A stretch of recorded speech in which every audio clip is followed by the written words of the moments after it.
അപ്പൊ ആണുങ്ങളൊക്കെ അങ്ങ് ട്രിഗർ ആയിണ്ടാവും ആ ടൈമത്തെ ആൾക്കാര്. ഞാൻ ആലോചിക്കണം, ഇവര് പെണ്ണുങ്ങൾക്ക് വോട്ട് പറയുമ്പോ ഇവര് പെണ്ണുങ്ങളെ ആ ഒരു രീതിയിൽ അങ്ങോട്ട് പൊളിറ്റിക്കൽ ഇതൊക്കെ കൊണ്ടുവന്നവർക്ക് അത്രയും വോട്ട്സ് കൺവേർട്ട് ആവല്ലേ. ഇപ്പൊ US ഇവര് വോട്ടിങ്ങിന്റെ ഒരു ഇതൊക്കെ അടുത്തപ്പോ ഇവര് ബോർഡേഴ്സ് ഒക്കെ ഓപ്പൺ ചെയ്ത് മെക്സിക്കോ വരെ ഉള്ള ആൾക്കാരൊക്കെ, അതായത് ഇപ്പം US ഇപ്പം ബോർഡേഴ്സ് ഓപ്പൺ ആണ്.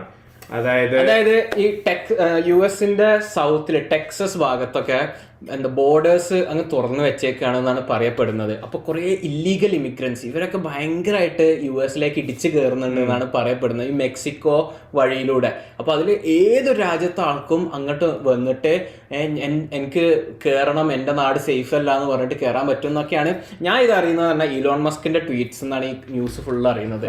അപ്പൊ ഇലോൺ മസ്ക് പറയുന്നത് എന്താണെന്ന് വെച്ചാൽ ഗവൺമെന്റിന് ഈ ഇല്ലീഗൽ ഇമിഗ്രൻസ് ഇങ്ങനെ വന്നു കഴിഞ്ഞാൽ അവർക്ക് പിന്നീട് വോട്ടർ ID ഇല്ലാതെ വോട്ട് ചെയ്യാൻ പറ്റുന്നു US റൂൾസ് അനുസരിച്ച്.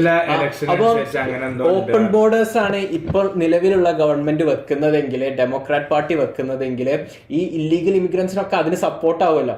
എന്തായാലും ഡെമോക്രാറ്റ്സിന് വോട്ട് ചെയ്യും. അങ്ങനെ അവർക്ക് നിലനിൽക്കാൻ കഴിയും എന്നൊക്കെയാണ് പറയപ്പെടുന്നത്. നമ്മളെങ്ങനെ ഈ ടോപ്പിക്കിലേക്ക് എത്തിയത്? സ്ത്രീകൾക്ക് വോട്ട്. പിന്നെ അത് മാത്രല്ല, പുടിൻ പറഞ്ഞിട്ടുണ്ട്, അതായത് US ഇങ്ങനെ ചെയ്യുമ്പോ അവരുടെ കൺട്രി അത്രക്കും വീക്ക് ആവാണ്, കാരണം ടെററിസ്റ്റിനൊക്കെ ഇൻട്രൂഡ് ചെയ്ത് വരാം, അതൊക്കെയാണ് പറയുന്നത്. അങ്ങനെ കുറെ സംഭവം ഉണ്ട്. അതല്ല നമ്മളുടെ ടോപ്പിക്.